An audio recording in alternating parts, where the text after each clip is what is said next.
The gunshot that killed Thomas Barrett on a cold November morning in 1872 didn't come from an outlaw or a drunken brawl, but from a spooked horse and a carelessly holstered revolver that discharged when he hit the ground. Nora Barrett stood in the cemetery on the edge of Nebraska City, Nebraska, watching them lower her husband of 9 months into the frozen earth, and felt nothing but a vast emptiness that seemed to stretch as wide as the prairie itself. She was 22 years old and already a widow. The other women from town gathered around her like black-clad crows, their sympathy genuine but their words hollow. Thomas had been a good man, they said, a hard worker, a respected member of the community. He had owned a small ranch on the outskirts of town, 20 acres of decent grazing land, and a sturdy house he had built with his own hands. Now it all belonged to Nora, along with 6 cattle, 2 horses, and a mortgage she had no idea how to pay. "You will stay with us," her mother-in-law Martha said, gripping Nora's arm with fingers like iron. "A woman cannot run a ranch alone." But Nora heard what Martha really meant. "Come live in our house as an unpaid servant, grateful for our charity, forever indebted to the Barrett name." She had seen it happen to other young widows. They became ghosts in their in-laws' homes, neither family nor hired help, expected to earn their keep through endless labor while slowly fading into invisibility. "I will manage," Nora said quietly, though she had no idea if that was true. The first weeks after the funeral passed in a blur of necessary tasks. Nora fed the animals, hauled water from the well, chopped wood for the stove. Her hands, which had been soft when she married Thomas, developed calluses and cracks that bled in the cold. She had grown up in town, the daughter of a seamstress, and knew nothing about ranching. Thomas had promised to teach her everything, but death had made a liar of him. The cattle needed to be moved to winter pasture, but Nora did not know how. The fence on the eastern border had broken in 3 places, and she did not know how to mend it. The barn roof leaked, and she did not know how to patch it. Each problem felt insurmountable, a mountain she had to climb with no rope and no guide. She was trying to fix the fence on a gray December afternoon when she heard a horse approaching. Nora straightened, one hand instinctively going to the rifle she now carried everywhere.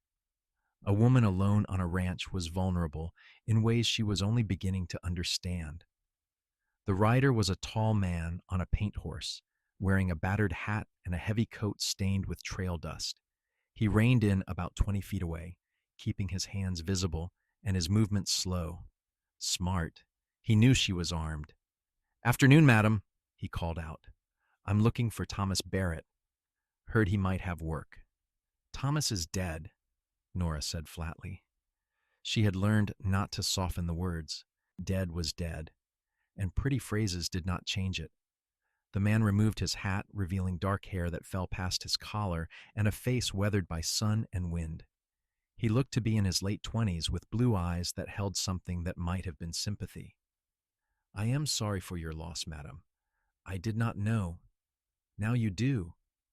Nora turned back to the fence, dismissing him. She had no money for hired help, and charity from strangers came with strings attached. She had learned that lesson quickly, but the man did not leave. She heard him dismount, heard his boots crunching through the frost-dried grass. "That fence post is rotted through," he said conversationally. "You will be fixing it again in a week if you do not replace the whole thing." "I know that." She did not, actually, but she would not admit ignorance to a stranger. "You have a replacement post?" "Not yet. I passed 3 good cedar posts about a mile back, down in the creek bed. Flash flood must have washed them down from upstream. Still solid. I could fetch them for you." Nora set down her hammer and turned to face him fully. "Why would you do that?" He shrugged, a slight movement of broad shoulders. "Because they need fetching, and I have got nothing but time. Name is Lucas Northwood, madam. I am a cattleman by trade, just finished a drive up from Texas, been on the trail since spring, and thought I might winter in Nebraska before heading back south. I have no money to pay you," Nora said bluntly. "Did not ask for money." Lucas settled his hat back on his head. But if you have got coffee, I would not say no to a cup. Been drinking creek water for 3 days straight, and it does not sit right. It was the coffee that decided her. Such a small, ordinary thing to ask for. Not charity, not pity, just a fair exchange of labor for hospitality. I have coffee, she said. Get your posts. Lucas nodded and swung back onto his horse with an easy grace that spoke of years in the saddle. Nora watched him ride off, then returned to her futile efforts with the fence. She had it half braced when he returned, leading his horse, which now carried 3 weathered cedar posts tied to the saddle. He worked quickly and efficiently, pulling out the rotted posts and sinking the new ones deep into the half-frozen ground. Nora watched his technique, memorizing each step. He did not explain what he was doing, did not talk down to her or assume ignorance. He just worked, and she learned. When he finished, the fence stood straight and solid, better than it had been even when Thomas was alive. Lucas wiped his hands on his pants and looked at her expectantly. That coffee still on offer? Nora led him to the house, acutely aware of how small and shabby it must seem. 2 rooms and a loft, the furniture sparse and practical, but it was clean, and the stove was warm, and the coffee she poured into tin cups was hot and strong. Lucas sat at the rough wooden table and wrapped his hands around the cup, savoring the warmth. He did not speak, did not fill the silence with empty words, and Nora found that restful. So many people had talked at her in the weeks since Thomas died, their words like buzzing flies she could not escape. You planning to keep the ranch? Lucas asked finally. Yes. The word came out harder than she intended. It is a lot of work for one person. I know that. He nodded slowly, studying her face. You do not know much about ranching, do you? Nora's jaw tightened. No, but I can learn. Yes, madam, I expect you can. He took another drink of coffee. Those cattle of yours need to be moved before the heavy snows come. They are too exposed where they are now. I know. Another lie she had not known. You will need help with that. Probably need 2 men minimum. I told you I have no money for hired help. I heard you. Lucas set down his cup and met her eyes directly. Here is what I am thinking. I need a place to winter. Been sleeping on the ground for 8 months, and my bones are tired of it. You have got a barn with a good loft, plenty of hay. Let me bunk there, and I will help you with the ranch work. No wages, just room and board. Come spring, we part ways square. Nora stared at him, looking for the trap. Men did not offer help without wanting something in return. But Lucas's gaze was steady and open, his posture relaxed. He was offering a business arrangement, nothing more. Why would you do that? She asked again. Because I need somewhere to stay and you need help. Seems like a fair trade to me. He paused, then added quietly, and because I know what it is to lose someone. My brother died 2 years back. Left behind a wife and 3 children. I saw how hard it was for her, how people either smothered her with useless sympathy or expected her to fail. She needed practical help, not pity. Figured maybe you might be the same. It was the most honest thing anyone had said to her since Thomas died. Nora felt something crack in her chest, some small portion of the ice that had formed around her heart. The barn is drafty, she said, and there are mice. I have slept in worse. Lucas stood, automatically reaching to collect his cup, then stopped himself. Is that a yes, madam? Nora, she said. My name is Nora Barrett. Pleased to meet you properly, Nora. He offered his hand, and after a moment's hesitation, she shook it. His palm was calloused, his grip firm but careful. I will get my gear settled in the barn. We can move those cattle tomorrow if the weather holds. He was as good as his word. The next morning dawned cold but clear, and Lucas showed Nora how to herd the cattle to the winter pasture, a sheltered valley with a spring that would not freeze and grass the animals could still reach through moderate snow. He explained everything as he worked, his voice patient, never making her feel stupid for not knowing. It took most of the day. By the time they drove the last steer into the valley and secured the gate, the sun was setting and Nora's legs ached from hours in the saddle. But there was satisfaction in the work, a sense of accomplishment she had not felt in weeks. "You did good," Lucas said as they rode back toward the ranch. "You have got a decent seat, and you did not panic when that old bull tried to break away." The praise warmed her more than it should have. "Thomas never let me help with the cattle," she admitted. "He said ranching was men's work." "Ranching is survival work," Lucas said, "and survival does not care whether you are a man or a woman. It just cares whether you are willing to do what needs doing." Over the following weeks, they fell into a routine. Lucas rose before dawn and had the animals fed before Nora was even awake.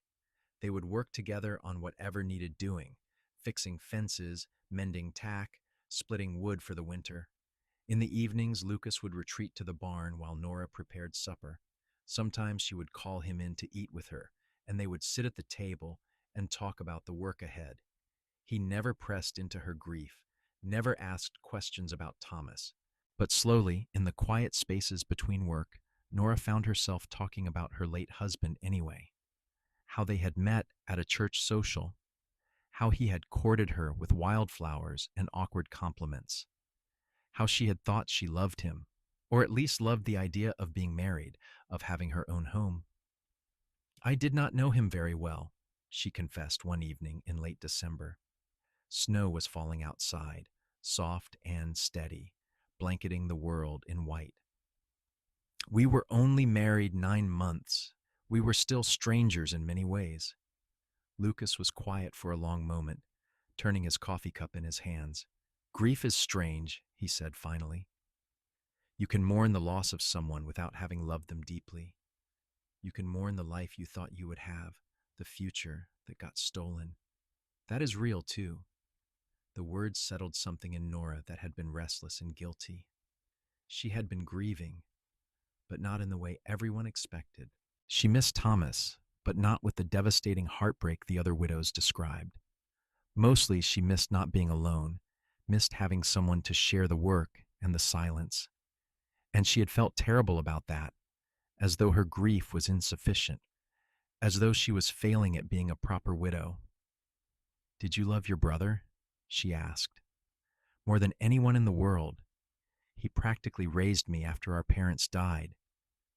When he passed, it felt like someone had reached into my chest and torn out something vital." Lucas's voice was steady, but she could hear the old pain underneath. "But I learned to keep living. Learned that grief does not kill you, even when you think it might. It just changes you, makes you different than you were before." "I do not want to be different," Nora said softly. "I want to be myself again." "You will be. Just a new version of yourself. One who knows how to mend fences and move cattle."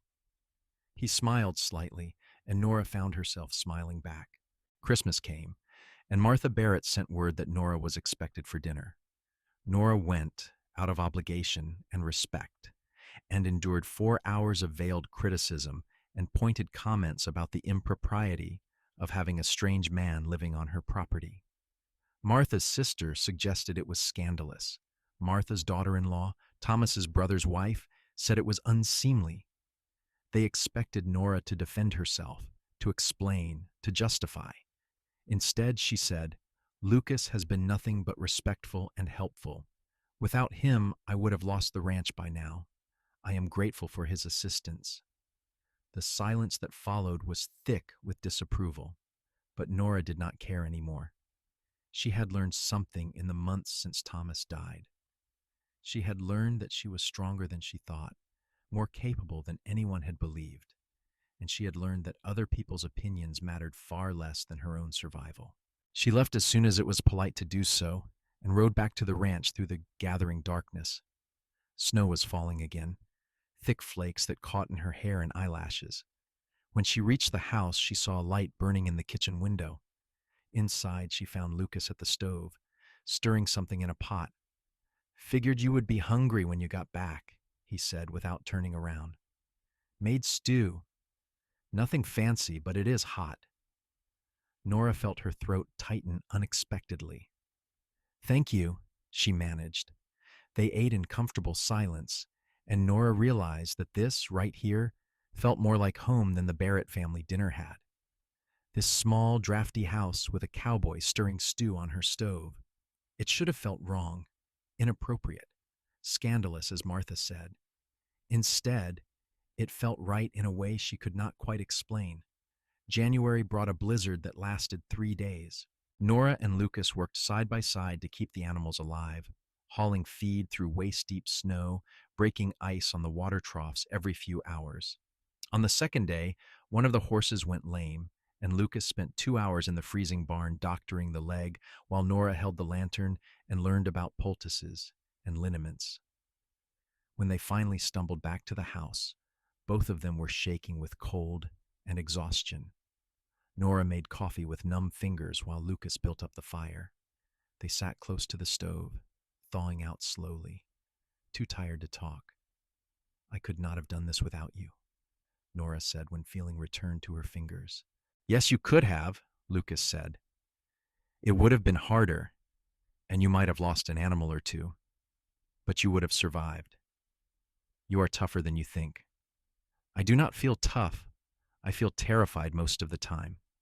That is what brave is, being terrified and doing it anyway." He looked at her, his blue eyes reflecting the firelight. "You did not give up, Nora.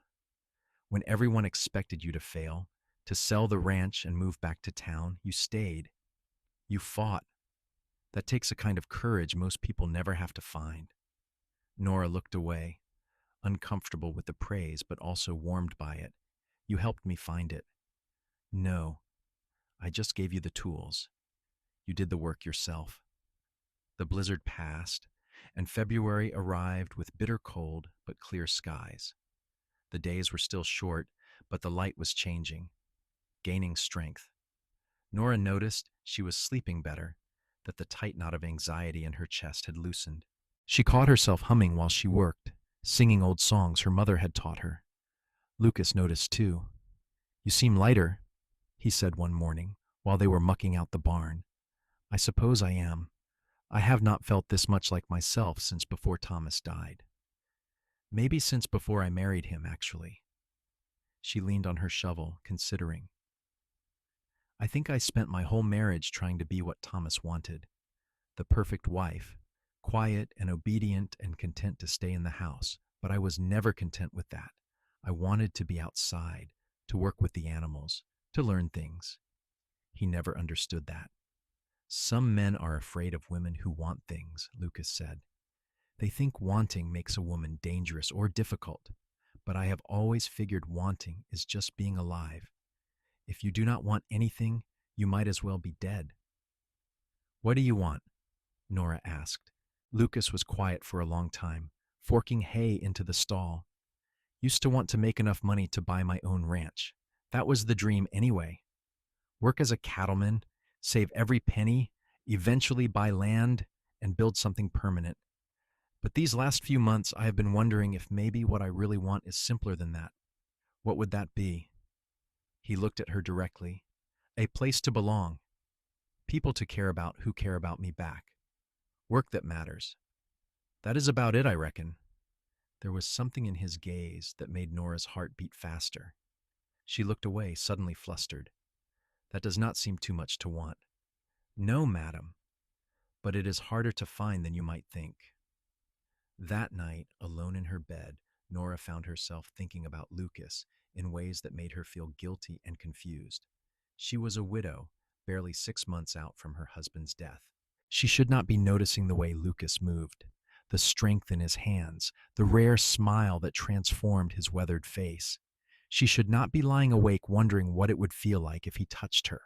Not as a rancher helping with work, but as a man touching a woman. It was wrong. Too soon. Disrespectful to Thomas's memory. But Thomas had been dead for 4 months, and Lucas was very much alive. And Nora was tired of feeling dead herself. March came in wet and cold, with rain that turned the roads to mud and made every chore twice as hard. One afternoon, Nora slipped in the muck while carrying feed and fell hard, landing on her side. The breath knocked out of her, and for a moment she just lay there, stunned and aching. Then Lucas was there, kneeling beside her in the mud, his hands gentle as he checked her for injuries. "Are you hurt? Can you move?" "I am fine," she gasped, but when she tried to sit up, pain shot through her ribs. She cried out involuntarily. "Easy now." Lucas slipped an arm under her shoulders, supporting her weight. "Let me get you inside." He lifted her as though she weighed nothing, carrying her through the rain to the house. Inside, he set her carefully on the bed and stepped back, his face tight with concern. "I should get the doctor." "No." Nora gritted her teeth against the pain.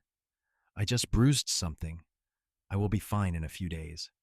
"Nora, I cannot afford a doctor for bruised ribs. Help me out of this wet coat, please." Lucas hesitated, clearly torn between propriety and practicality. Practicality won. He helped her out of her coat and boots, his touch careful and impersonal. Then he built up the fire and brought her tea and made her promise to stay in bed for the rest of the day. Over the next 3 days, Lucas did all the work himself while Nora rested and healed. He brought her meals and checked on her regularly, but he never overstepped, never used her injury as an excuse to be inappropriate. His care was genuine and respectful, and Nora found herself falling just a little bit in love with him because of it. The realization should have terrified her. Instead, it felt like stepping into sunlight after months in shadow. When she was well enough to return to work, spring was beginning to show itself in earnest. The grass was greening, the trees budding. The cattle were restless, ready for fresh pasture, and Lucas would be leaving soon, heading back to Texas for the next cattle drive. They did not talk about it, but the knowledge hung between them like smoke. Nora tried not to think about what the ranch would be like without him, how empty the barn would feel, how silent the meals would be. She had gotten used to his presence, to the sound of his voice and the comfort of knowing she was not alone. She had gotten used to loving him, though she hadn't said the words even to herself. It was mid-April when Lucas finally broached the subject. They were riding fence line, checking for winter damage, when he reined in his horse and turned to look at her. "I should head out in a week or so," he said. "I need to make it to Texas by May if I want to sign on for the spring drive." Nora's chest tightened, but she kept her voice steady. "I understand. You have been more than generous with your time." "It was not generosity. It was—" He stopped, seeming to struggle for words. "It was the best winter I have had in years, Nora. Being here, working with you, it has meant something to me. More than I expected." "It has meant something to me too," she said softly. Lucas dismounted and walked to her horse, reaching up to help her down. When her feet touched the ground, he did not let go. They stood close together, his hands still on her waist, her palms resting on his shoulders. "I do not want to go," he said, his voice rough, "but I do not have anything to offer you if I stay. No money saved, no land of my own. Just a cowboy who is good with cattle and not much else." "That is enough," Nora said.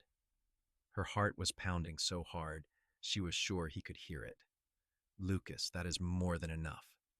You deserve better than—" She kissed him, cutting off the words. For a moment he froze, surprised, and then he was kissing her back with a hunger that matched her own. His arms came around her, pulling her close, and Nora melted into him, into the heat and strength and rightness of it. When they finally broke apart, both breathing hard, Lucas rested his forehead against hers. "I love you," he said simply. "I have been falling in love with you since that first day you let me fix your fence. I know it is too soon. I know people will talk, but I cannot leave without telling you. I love you too." The words came easily, naturally, without hesitation or guilt. "Stay. Please, we can make this work together." "Are you sure? People will gossip. Your mother-in-law will be scandalized." "Let them talk. I do not care anymore." Nora cupped his face in her hands, feeling the rough stubble of his jaw. "All winter you have been teaching me to be brave, to do what needs doing regardless of what other people think. Well, this needs doing, Lucas. I need you to stay. Not because I cannot manage the ranch alone, but because I do not want to. Because I am happier with you than I have ever been with anyone. Because when I think about the future now, I see you in it. Lucas kissed her again, slower this time, sweeter. Then I will stay, he murmured against her lips. If you will have me, I will stay forever.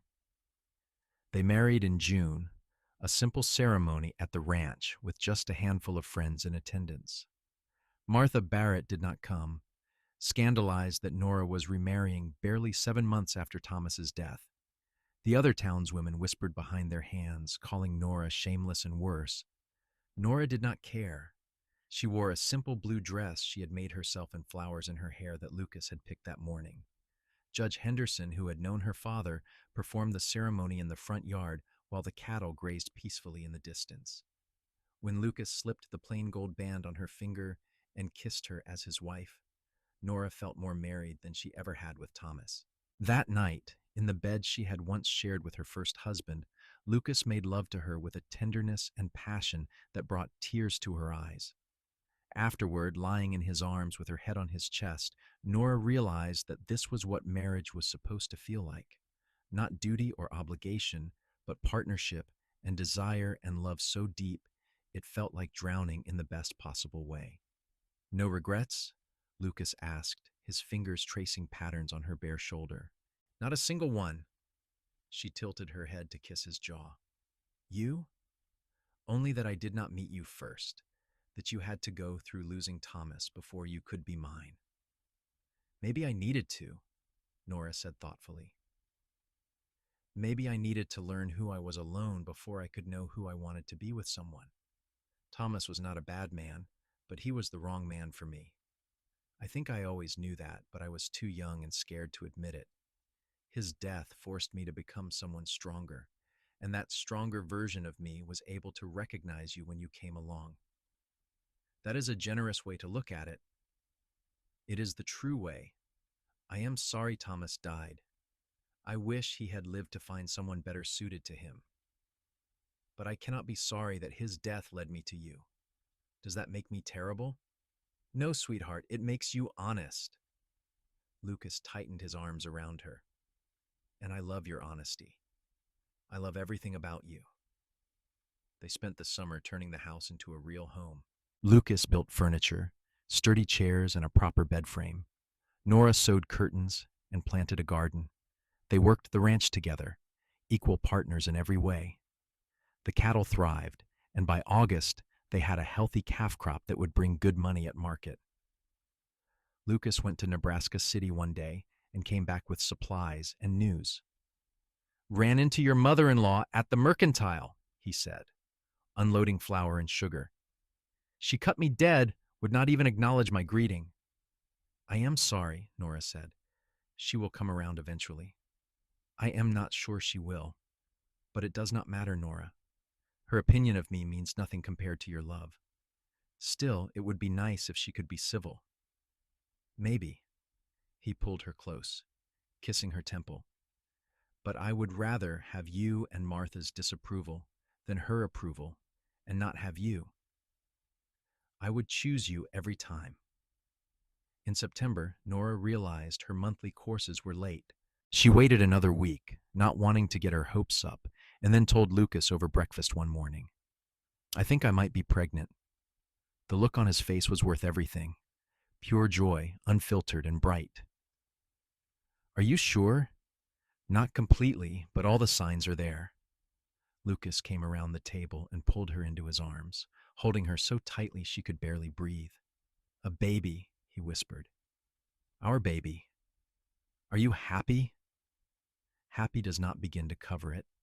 I am overwhelmed, terrified, grateful beyond words. He pulled back to look at her, his blue eyes shining. Are you happy? Yes. And she was. With Thomas, the idea of pregnancy had felt like a trap, another chain binding her to a life she did not want. With Lucas, it felt like a gift, a new chapter in a story she was writing herself. I am so happy, Lucas. I want this baby. I want our family. The pregnancy was confirmed by the doctor in October. The baby would come in May, right around their first anniversary.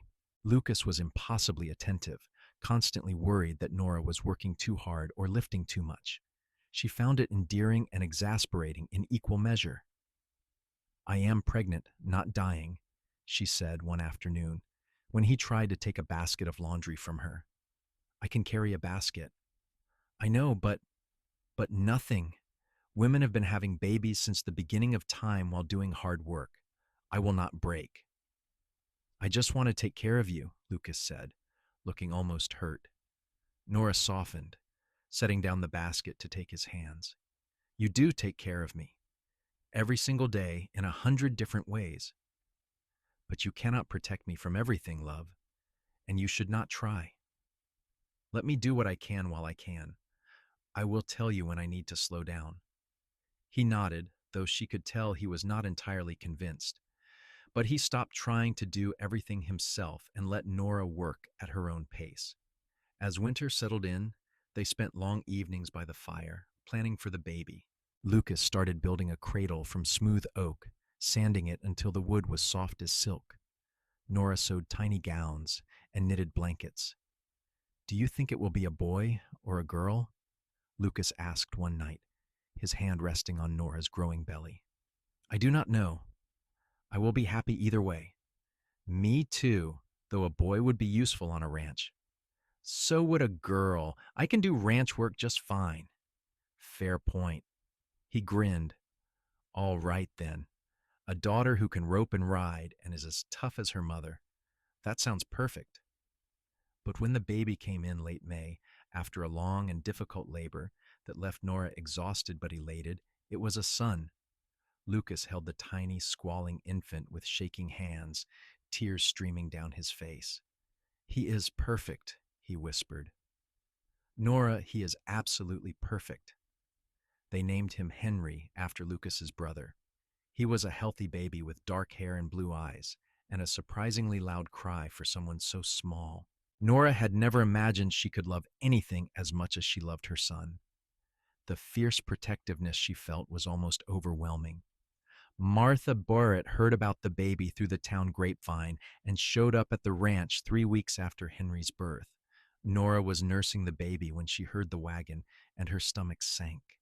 She had hoped for more time before this confrontation. But Martha surprised her. The older woman stood in the doorway, looking uncomfortable and unsure, all her usual stiffness gone. "May I come in?" "Of course." Nora adjusted her shawl to cover herself while Henry nursed. Martha sat at the table, her hands folded in her lap. "I heard you had a son." "Yes. His name is Henry." "A good name." Martha was quiet for a moment, clearly struggling with something. "I came to apologize, Nora. I have been cruel and unfair to you. I was angry about Thomas's death, and I took that anger out on you. I expected you to grieve the way I grieved, and when you did not, I judged you. That was wrong of me." Nora was so shocked she could not immediately respond. She had never expected Martha to apologize, let alone so sincerely. "I see now that you are happy," Martha continued. "Happier than you ever were with Thomas, if I am honest. And that is hard for me to accept, because it means admitting my son was not the right husband for you. But denying it does not make it less true." She looked up, meeting Nora's eyes. "I love Thomas. He was my boy, and I will mourn him until I die. But I can see that Lucas is good to you, good for you. And I should not have tried to poison that with my bitterness." "Thank you," Nora said softly. "That means more than you know. May I see the baby?" Nora finished nursing Henry and passed him to his grandmother. Martha held him with practiced ease, her stern face softening as she looked at the infant. "He has your nose," she said, "and his father's eyes. Yes, he is a good baby. Sleeps better than I expected. Enjoy that while it lasts. They get more difficult as they grow." But Martha was smiling as she said it. She stayed for an hour, holding Henry and talking about inconsequential things. When she left, she hugged Nora awkwardly and promised to visit again. Lucas came in from the barn and found Nora crying. "What happened? Is the baby all right?" "Henry is fine. I am fine. Martha was here. She apologized." Nora wiped her eyes, laughing at herself. "I am crying because I am happy, which is ridiculous. Not ridiculous at all." Lucas gathered her into his arms, careful of her still healing body. "You have wanted her approval for a long time." "I have, and now I have it, and it feels like the last piece falling into place. Like I can finally stop defending my choices and just live my life." "Our life," Lucas corrected, kissing her forehead. "This is our life, sweetheart, the one we built together." The years that followed were not always easy, but they were good. The ranch prospered. Lucas proved to be not just a skilled cattleman, but a shrewd businessman, and under his management, they expanded the herd and bought another 20 acres. Henry grew into a bright, active child who loved the animals and followed his father everywhere. When Henry was 3, Nora gave birth to twin daughters, Sarah and Emma. Lucas was terrified of having 2 infants at once, convinced he would break them somehow. But he proved to be just as devoted a father to the girls as he was to Henry, patient with their tears and delighted by their laughter. On their 10th anniversary, Lucas took Nora into Nebraska City for a rare night away from the ranch and the children. They had dinner at the hotel and danced to music from a small string band. Nora wore a new dress, dark green silk that Lucas had insisted on buying her, and she felt beautiful in a way she had not felt in years. "Do you ever think about Thomas?" Lucas asked as they swayed together on the dance floor.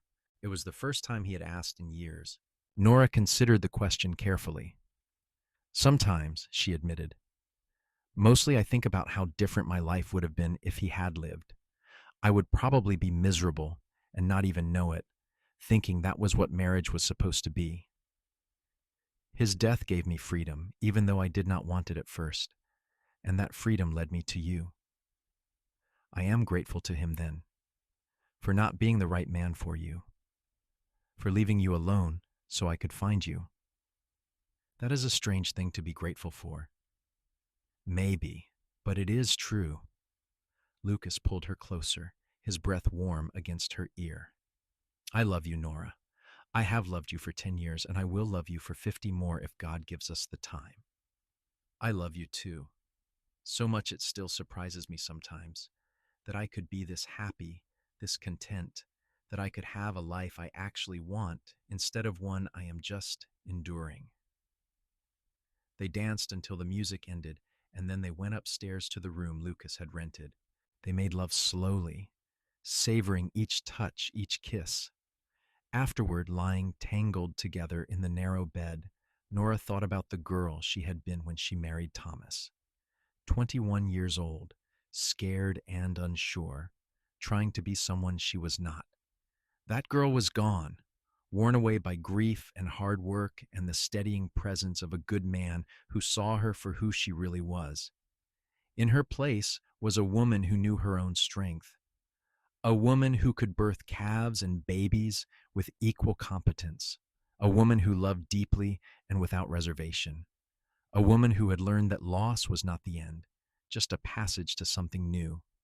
Thomas's death had nearly broken her, but it had also freed her to become someone she never could have been if he had lived. And she had learned to love again, not in spite of that loss, but because of it, because grief had carved out space in her heart for something deeper and truer than what she had known before. "What are you thinking about?" Lucas asked, his fingers tracing idle patterns on her arm. "How grateful I am for everything, for you, for our children, for this life we have built, even for the hard things that led us here. The hard things made us appreciate the good things more." "Yes, exactly that." She turned in his arms to face him, memorizing his features in the lamplight, the lines around his eyes, the silver threading through his dark hair. He was older now, as she was, but still handsome to her, still the man she chose every single day. "I would do it all again, Lucas. Every difficult moment, every heartbreak." I would walk through it all again if I knew you were waiting on the other side. You will never have to walk through anything alone again, he promised. Whatever comes, we face it together. That is what marriage is, Nora. That is what love is. Not perfect days and easy choices, but choosing each other, even when things are hard, especially when things are hard. I know, and I choose you, always. They returned to the ranch the next day to find their children healthy and happy, cared for by the young couple they had hired to help with the work. Henry had a black eye from roughhousing with the neighbor boys. Sarah had learned a new song. Emma had found a kitten in the barn and was begging to keep it. It was ordinary and chaotic and perfect. This was her life now, Nora thought, as she scooped up Emma and kissed her flour-dusted cheek. This was the family she had made, the home she had built. Not the life she had expected when she stood in that cemetery on a cold November morning, watching them bury her first husband. But a better life than she could have imagined. That evening, after the children were in bed and the house was quiet, Nora and Lucas sat on the porch and watched the sun set over the prairie. The sky was painted in shades of gold and crimson, the air sweet with the scent of new grass. I never asked you, Lucas said. Do you think you would have fallen in love with me if Thomas had not died? If you had met me some other way? Nora thought about it, really considered the question. No, she said honestly. I do not think so. I was not ready for you then. I was still trying to be someone I was not, still trying to fit into a mold that did not suit me. I needed to break first. I needed to learn who I was alone before I could know who I wanted to be with you. So Thomas's death was necessary. Not necessary, but it happened and we cannot change it. All we can do is make the most of the life that came after. And I think we have done that, do you not? Yes, madam, I think we have. He reached over and took her hand, their fingers interlacing with the ease of long practice. I wish I could tell that grieving widow who let me fix her fence where she would be 10 years later, how happy she would be. She would not have believed you. She felt dead inside. She thought she would feel that way forever, but she did not. No, she learned to live again, to love again. You taught her that. We taught each other, Lucas corrected. I was lost too, Nora. Drifting, looking for a place to belong. You gave me that. You gave me everything. They sat in comfortable silence as the stars came out, one by one, filling the vast prairie sky. Inside the house, their children slept peacefully. In the barn, the animals settled for the night. The ranch was quiet and safe and theirs. 20 years after that first November, when Nora stood as a widow in the cemetery, she stood in her garden on a bright spring morning and watched her son saddle his horse. Henry was 21 now, tall and strong, and so much like his father. It made her heart ache. He was leaving for a few months to help a neighbor with a cattle drive, his first time away from home. You have everything you need? She asked for the third time. Yes, Ma, stop worrying. But Henry hugged her anyway, lifting her off her feet the way Lucas used to. I will be back before you know it. Be careful and write to us. I will. Tell Pa I will see him when I get back. Lucas came out of the barn and clasped his son's hand, pulling him into a brief, fierce embrace. Listen to the trail boss. Work hard. Make us proud.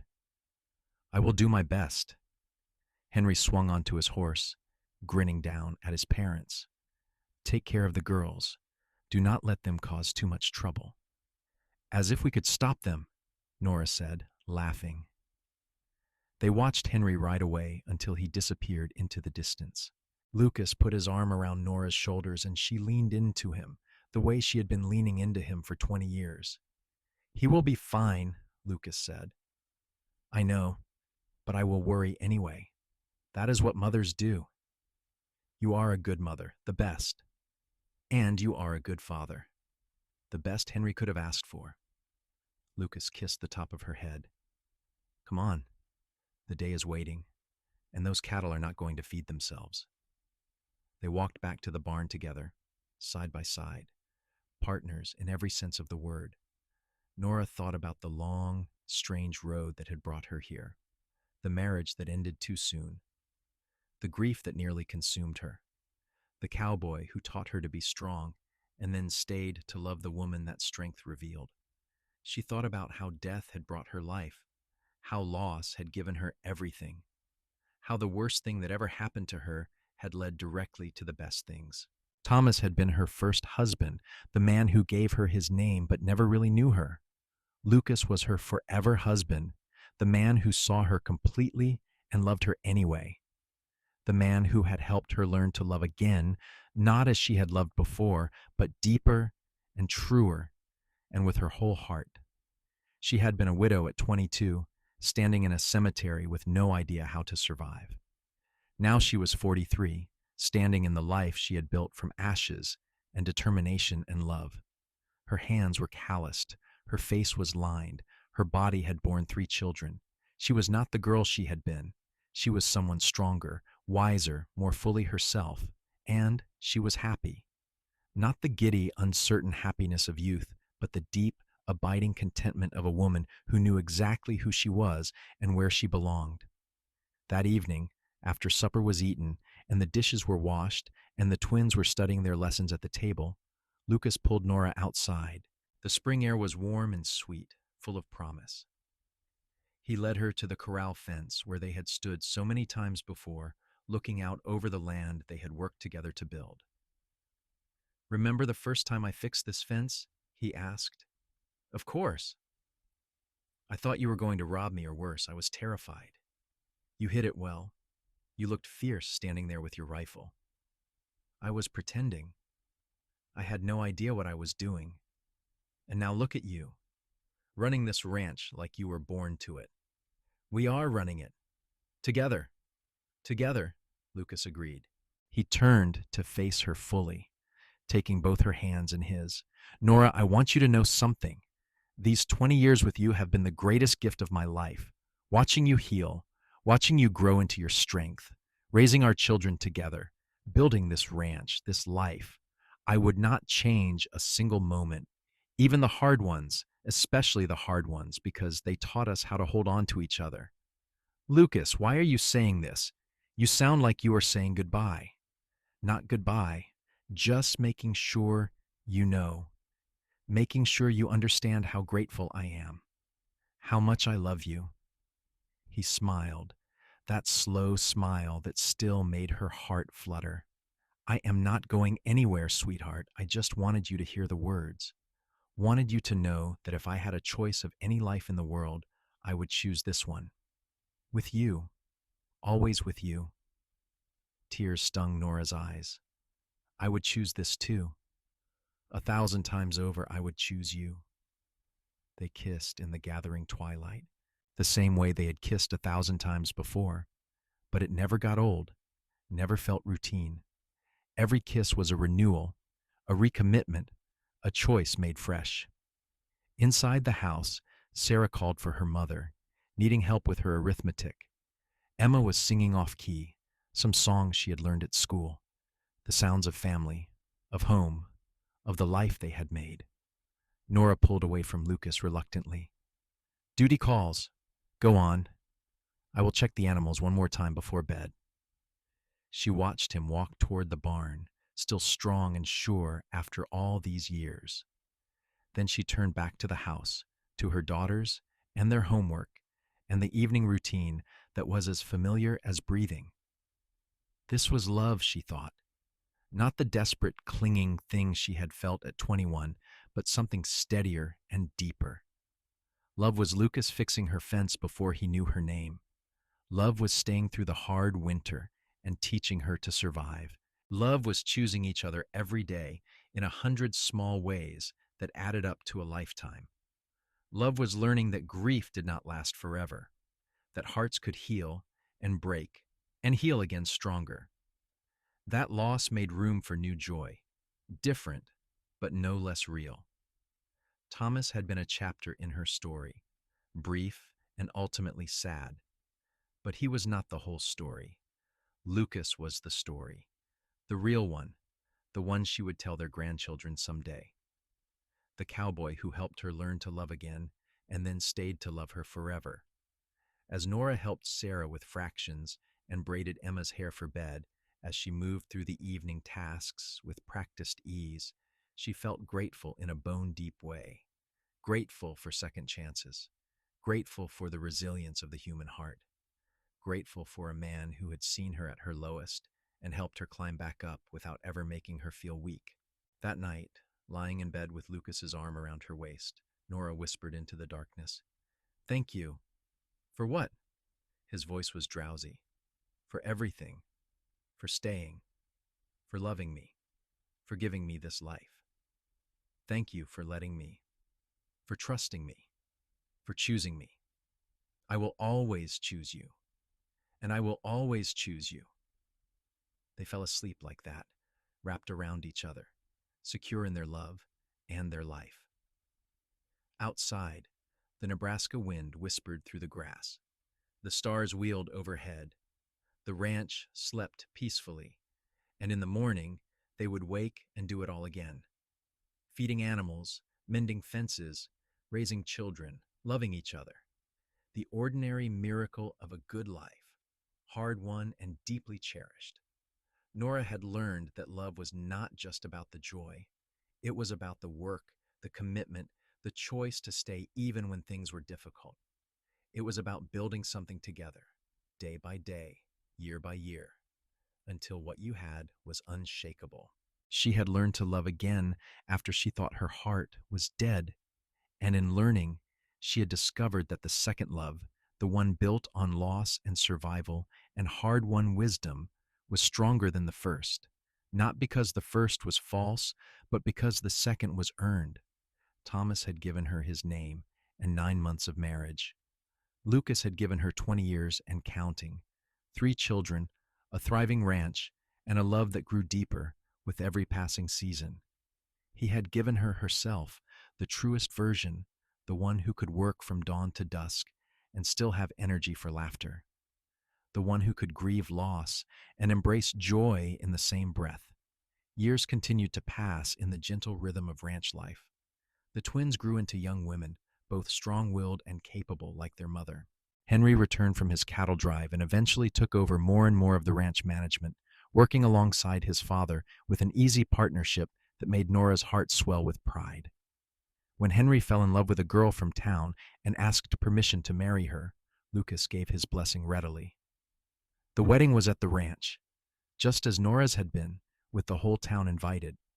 Even Martha came, elderly now, but still sharp-tongued, and told Nora that she had raised a fine son. "He is like his father," Martha said, watching Henry dance with his new bride. "Good with animals, patient with people. Lucas taught him well." "Lucas is a good teacher," Nora agreed, "and you are a good wife." "I was wrong about you, Nora. I admit that freely now. You are exactly what Lucas needed, and he is exactly what you needed. I am glad you found each other, even if it took tragedy to bring you together." It was as close to an apology as Martha had ever come, and Nora accepted it with grace. Some wounds took decades to fully heal, but heal they did, given time and patience. Sarah married a few years later, a young lawyer from Lincoln who treated her like an equal and encouraged her fierce intelligence. Emma shocked everyone by announcing she wanted to go to university, something almost unheard of for a ranch girl. Lucas paid for her education without hesitation, proud of his daughter's ambition.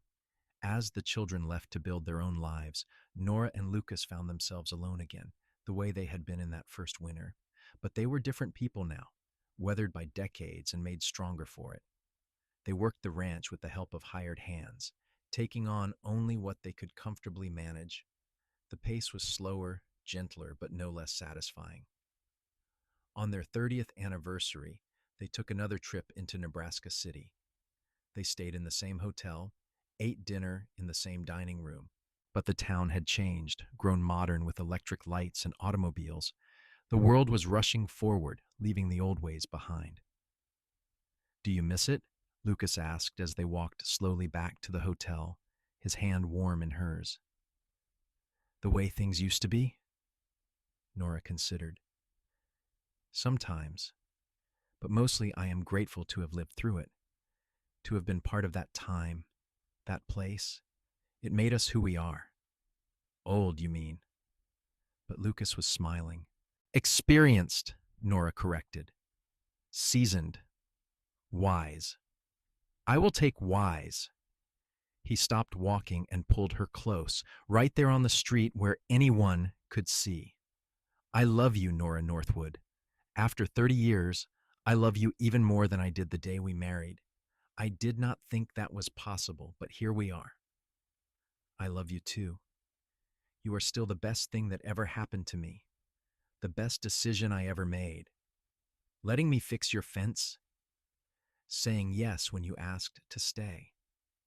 They kissed under the electric streetlights, two people in their 50s who had loved each other through 3 decades of joy and sorrow, triumph and loss, who had built a life from nothing but determination and faith in each other. When they returned to the ranch the next day, they found Henry had organized a surprise party. The whole family was there, children and grandchildren and friends from town. Someone had strung paper lanterns from the porch, and tables groaned under the weight of food. Music played from a gramophone, strange and tinny, but joyful nonetheless. Nora stood on her porch and looked at the gathering, at the people who had come to celebrate their love. She saw Martha, ancient now but still attending family gatherings with stubborn determination. She saw her children, grown and confident and happy. She saw grandchildren running through the grass, their laughter bright as bells.